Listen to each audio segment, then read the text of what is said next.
প্ৰিয় বন্ধুবৰ্গ YouTube channel টাংচাৰলৈ আপোনালোকক স্বাগতম জনাইছোঁ। যিসকলে এতিয়ালৈ আমাৰ চেনেলটি ছাবস্ক্ৰাইব কৰা নাই ছাবস্ক্ৰাইব কৰিব আৰু আমাৰ ভিডিঅ'সমূহ পোনপ্ৰথমে পাবৰ বাবে কাষতে থকা বেল আইকনটি প্ৰেছ কৰিব।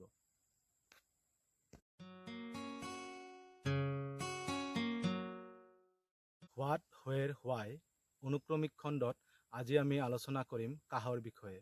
কাহ মানুহৰ বাবে জীৱন ৰক্ষাকাৰী প্ৰক্ৰিয়া নে মাৰাত্মক বেমাৰৰ ই উপসৰ্গ, এই বিষয়ে জানিবলৈ আহক আমাৰ ভিডিঅ'টি আজি আৰম্ভ কৰোঁ।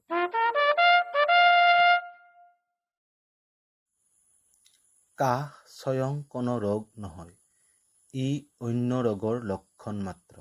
কাহৰ বাবে দুৰ্বলতাৰ উপৰি ডিঙি, শ্বাসনলী, হাঁওফাঁও, হৃদযন্ত্ৰ আদিৰ ৰোগ হয়।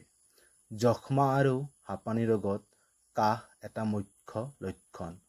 যেতিয়ালৈকে কাহৰ মূল কাৰণ জনিত ৰোগৰ পূৰ্ণ চিকিৎসা নহয়, তেতিয়ালৈকে কেৱল কাহৰ ঔষধেৰে ক্ষণিক উপশম পালেও ৰোগ আৰোগ্য নহয়। কাহ দুই ধৰণৰ হয়, শুকান আৰু কফযুক্ত।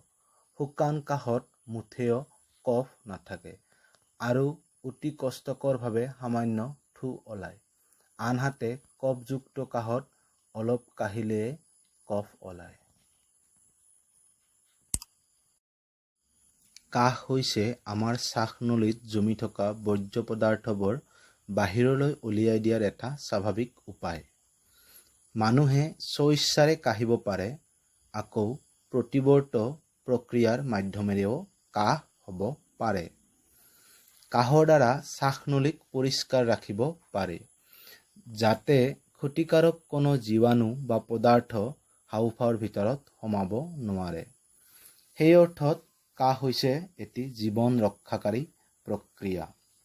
আনহাতে শাৰীৰিক বেমাৰ আজাৰৰ এটি প্ৰধান উপসৰ্গ হৈছে কাহ। বিভিন্ন সমীক্ষাৰ পৰা দেখা পোৱা যায় যে ডাক্তৰৰ ওচৰত যিসকল ৰোগী আহে, সেইসকল ৰোগীৰ বেছিভাগৰে উপসৰ্গ হৈছে কাহ।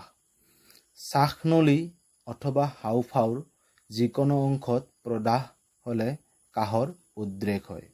এনে প্ৰদাহ ভাইৰাছ বা বেক্টেৰিয়াৰ সংক্ৰমণ, ধূমপান, শ্বাসনলীত অত্যধিক ধূলি বা ধোঁৱাৰ প্ৰৱেশ আদি কাৰণত হ'ব পাৰে। শ্বাসনলী বা হাঁওফাঁওত অৰ্বুদ হ'লেও ৰোগীৰ কাহ হয়। তাৰোপৰি হৃদযন্ত্ৰৰ বিভিন্ন অসুখতো কাহ হৈ থাকে। তাৰোপৰি হাঁপানি বেমাৰতো কাহ হোৱা দেখা যায়।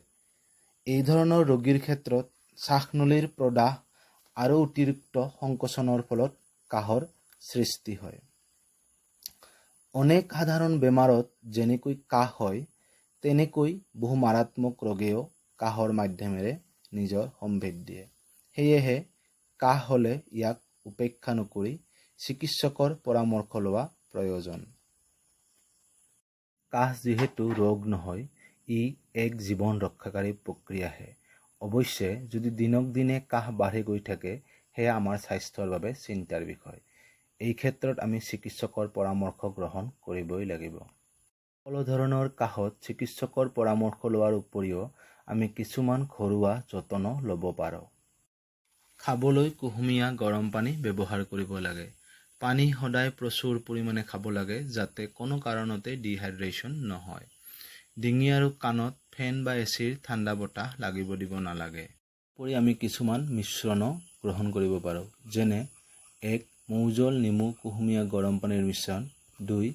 আদা তুলসী পাতৰ ৰস মৌ জোলৰ মিশ্ৰণ।